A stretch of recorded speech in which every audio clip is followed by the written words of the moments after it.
SMB news. సంక్రాంతికి ఊరికి వెళ్తున్నారా? అయితే ఈ సమాచారం మీకోసం. విలువైన వస్తువులు లాకర్లో భద్రపరచుకోకండి. నగరవాసులకు సిపి సజ్జనర్ విజ్ఞప్తి. సంక్రాంతి పర్వదినాన్ని పురస్కరించుకొని సొంతూర్లకు వెళ్లే నగరవాసులకు Hyderabad police commissioner Shri VC Sajjanar IPS కీలక సూచనలు చేశారు. పండుగ సెలవుల్లో ఇళ్లకు తాళాలు వేసి ఎక్కువ రోజులు బయటికి వెళ్లే వారికి వెళ్లే ముందు తప్పనిసరిగా స్థానిక పోలీసులకు సమాచారం అందించాలని ఆయన కోరారు. ఈ మేరకు ఆయన ఎక్స్ ట్విట్టర్ వేదికగా నగర వాసులకు అప్రమత్తం చేశారు.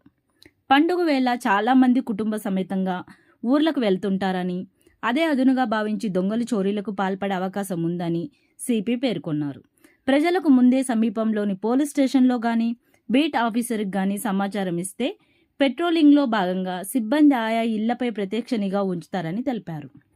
ఇళ్లకు తాళాలు వేసి వెళ్లేటప్పుడు నగదు, బంగారం, ఇతర విలువైన వస్తువులను ఇంట్లో ఉంచరాదని సిపి సజ్జనర్ ప్రజలకు హితవు పలికారు. వాటిని బ్యాంకు లాకర్లో లేదా ఇతర సురక్షిత ప్రాంతాల్లో భద్రపరచుకోవడం ఉత్తమమని సూచించారు.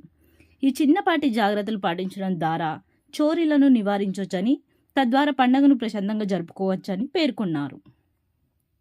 ఆధునిక పోలీసింగ్ అంటే కేవలం నేరాలు జరిగిన తర్వాత స్పందించడం మాత్రమే కాదని, నేరాలను ముందుగానే నివారించడం కూడా అని ఆయన అభిప్రాయపడ్డారు.